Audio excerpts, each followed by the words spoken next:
In the heart of the small, fog-shrouded town of Blackthorn, nestled between the dense, ever-whispering pines, sat a crumbling Victorian manor. Inside this haunting house was a doll, a ragged porcelain figure with eyes that glittered unnaturally under the pitch-black night. This doll, known as Eleanora, was infamous in the town for reasons no one dared speak of openly. Lydia, an antique enthusiast, arrived in Blackthorn after her curiosity was piqued by tales of the cursed doll. Driven by a fascination with the arcane secrets of the past, she found herself at the doorstep of the Rutherford estate, the manor's off-hinged front door bemoaning her arrival with an eerie creak.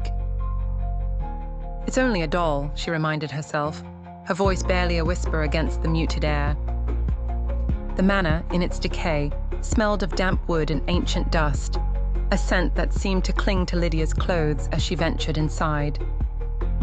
Her footsteps echoed through the empty halls until she reached the parlor where Eleanora sat, primly placed on a faded ottoman.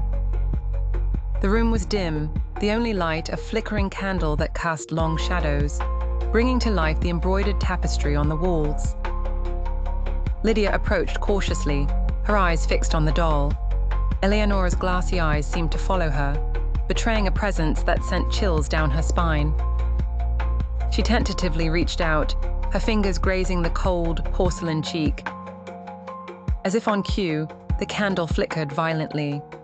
The shadows danced more feverishly, twisting unnaturally around the room. Lydia drew her hand back, startled, half expecting the doll to leap into action. Determined to unravel the mystery, Lydia decided to spend the night in the manor. She set up a small camp in the adjacent library, where the scent of old books blended with the perfume of night jasmines creeping through the broken windows. When midnight struck, a strange sound echoed down the corridor, a soft, rhythmic tapping. Lydia, clutching her flashlight, followed the noise. Her heart pounded in her chest, each beat a drum that matched her growing sense of dread. The tapping led her back to the parlor. Her flashlight beam caught the ottoman empty. Eleanora was gone. Panic set in as she scanned the room, only to find the doll had moved to a chair by the window, its head turned slightly as if gazing outside. Startled, Lydia darted forward, hoping for some rational explanation. Yet, when she approached, the chair was vacant. A chill crept over her skin. The doll was now seated at the grand piano, its lace dress untouched by dust. Whispers seemed to seep from the walls, faintly at first, then growing in intensity. "Leave! Leave!" they urged. Trembling, Lydia tried to compose herself. Realizing the danger, she decided to leave the manor at first light. As she turned to gather her belongings, she stopped cold. A hissing, unnerving laugh filled the room. Eleanora sat on the bookshelf now, her head cocked to one side as if mocking Lydia.